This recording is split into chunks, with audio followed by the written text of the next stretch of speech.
আসসালামু আলাইকুম এভরিওয়ান। এই গরমে শীতের আমেজ নিয়ে আপনাদের মাঝে হাজির হয়ে গেলাম। আশা করছি সবার ভালো লাগবে। ভিডিওটি অনেক দিন আগে করে রেখেছিলাম, তো আজকে সেটা শেয়ার করার মতো সুযোগ হলো। তো দেখুন কেমন লাগে। হাই গাইস, আজকে আমরা পরিবার সহ বাইরে ঘুরতে যাচ্ছি। ফিলিংস কেমন?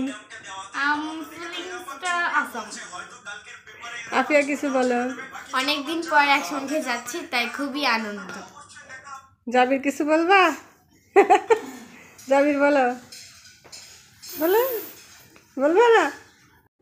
এখানে যতটুকু কথা আমি বলেছি একদম আঞ্চলিক ভাষায় বলেছি। এটা হচ্ছে আমাদের কুষ্টিয়া ভেড়ামারার ভাষা। তো যারা ভেড়ামারার আছেন তারা অবশ্যই বুঝতে পারবেন। আর এই যে দেখুন, এটা হচ্ছে আমার ছোট খালার ছেলে। খুবই লজ্জা পাচ্ছে ভিডিওর সামনে আসতে, মানে ক্যামেরার সামনে আসতে। ওকে আমি বলছিলাম যে তোকে একটু ভিডিও করি, তো মাথাটা তুলতেই পারছে না। এখানে হচ্ছে জাবিরেরও একই অবস্থা, সে লজ্জায় লজ্জায় কী যেন একটা বলছিল।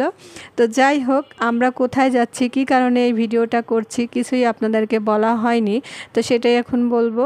আমরা হচ্ছে এই যে যখন ডিসেম্বর মাসে বাড়িতে গিয়েছিলাম সেই সময়কার ভিডিও এটা। আর বাড়িতে যেই সবসময় আমি একটা মানে পিকনিকের বা বেড়ানোর জন্য দিন ঠিক করি সবাই মিলে, যাতে সেই দিনটা উদযাপন করতে পারি, একটু আনন্দ করতে পারি বা সবাই মিলে একসঙ্গে হতে পারি। তো সেই জন্য আজকে সবাই মিলে আমরা হচ্ছে বেড়াতে যাচ্ছি। আমরা একদম সকাল 7টার মধ্যে রেডি হয়ে বসে আছি, অথচ গাড়ির কোনো খবরই নেই। আমাদের কথা ছিল যে আমরা খুব সকাল সকাল রেডি হয়ে বের হয়ে যাব, 9টার সময় পার্ক খুলবে, তো সেই সময় যাতে ঢুকতে পারি আর সারা দিনটা ওখানে ঘুরে সময়টা যেন পার করতে পারি, খুব তাড়াহুড়া যেন না লাগে। 9টা বাজতে চললো, তারপরেও এখানে গাড়ির কোনো খবরই নেই। তো আমি আবার ঘর থেকে বের হয়ে একটু উপরে যাচ্ছি আমার ছোটো খালার কাছে, দেখতে যাচ্ছি সে রেডি হয়েছে কি না। আর হ্যাঁ, বলে রাখি এটা কিন্তু আমার নানার বাড়ি। তো নানার বাড়িতে আমরা সবাই মিলে এক জায়গায় হয়েছি, আর আমাদের বাড়িটা কিন্তু নানার বাড়ির কাছেই, মানে পাশেই, খুব একটা দূরে না। আমরা আজকে যাব নাটোর গ্রিন ভ্যালি পার্কে। তো একটু সময় হাতে করেই বের হতে চেয়েছিলাম, কিন্তু গাড়ির কোনো খবরই নেই, যার কারণে সবাই ওয়েট করছি। আর ওয়েট করার মুহূর্তটা কেমন লাগে সেটা তো জানেনই, খুব খারাপ লাগে। তো খালার সঙ্গে একটু কথা বললাম যে রেডি হয়েছে কি না, কখন গাড়ি আসবে সে আমাকে জিজ্ঞাসা করলো। তো যাই হোক, এই যে সবাই রাস্তায় দাঁড়িয়ে আছে আর এই মুহূর্তে গাড়ি চলে এসেছে। অনেকক্ষণ ধরে গাড়ির জন্য ওয়েট করতে করতে আসলে সবাই কেমন যেন বিরক্ত হয়ে গেছে। যাই হোক, অবশেষে গাড়ি এসেছে, এখন গাড়িতে ওঠার পালা। সামনে গেলে 3 রাস্তার মোড় আছে, তো সেইখান থেকে গাড়িটা ঘুরিয়ে আবার এই যে চলে আসবে এক্ষুনি।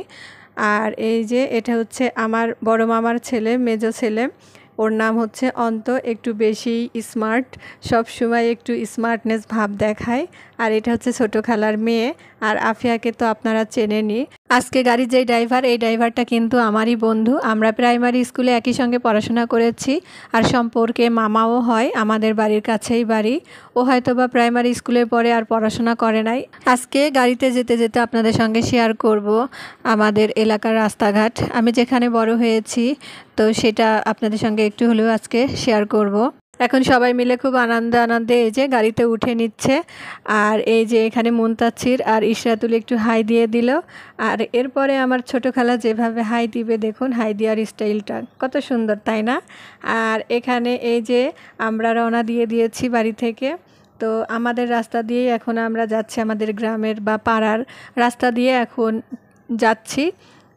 তো এই রাস্তা দিয়েই মোটামুটি আমি স্কুল কলেজে যেতাম ছোটোবেলা থেকে। এই রাস্তাটা আমার কাছে অনেক পরিচিত, অনেক ভালো লাগার জায়গা। আসলে এটা তো বলে বোঝানোর মতো না। ছোটোবেলা থেকে যে যেখানে বড় হয়েছে সবার কাছেই সেই জায়গাটা খুব প্রিয় হয়ে থাকে। ঠিক তেমনি আমার কাছেও আমার এই যে পাড়ার বা গ্রামের রাস্তাটা খুবই প্রিয়। আসলে এটা হচ্ছে গ্রাম না, পৌরসভা এলাকা। আমরা হচ্ছে উপজেলা শহরে বসবাস করি।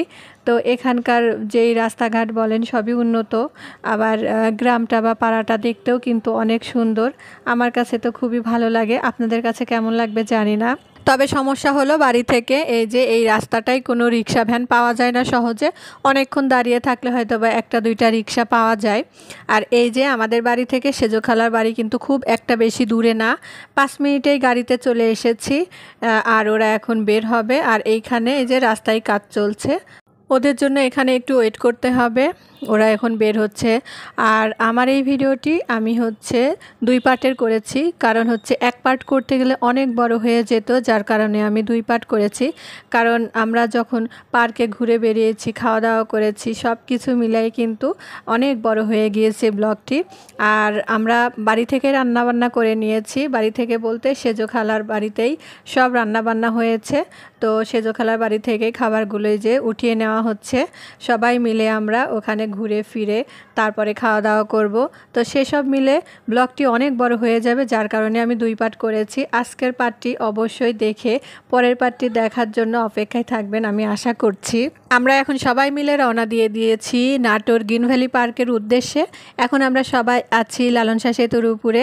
আমি যখন বাড়ি থেকে সাভারে যাই সবসময় এই লালন শাহ সেতুর উপর দিয়েই আমাকে যেতে হয়। আর পাশেই দেখতে পাচ্ছেন হারিং ব্রিজ।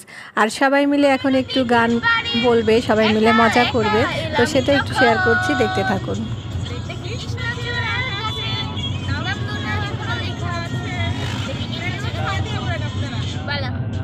কি দিয়ে ছ এই সাথে সবই বল ছ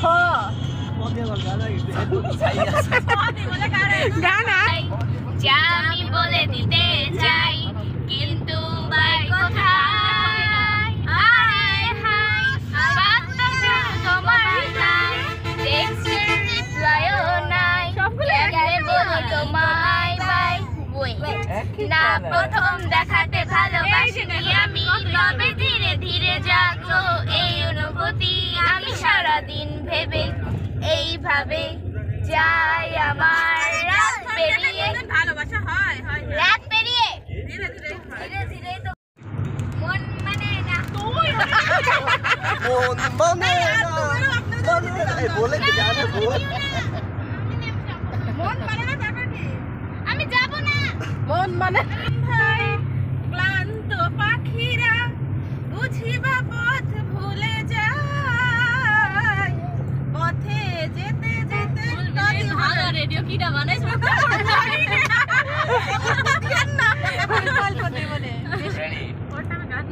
এবার লজ্জা ভাই আমাকে দেখো না কামনার চোখ দিয়ে, আমাকে দেখো না লাজে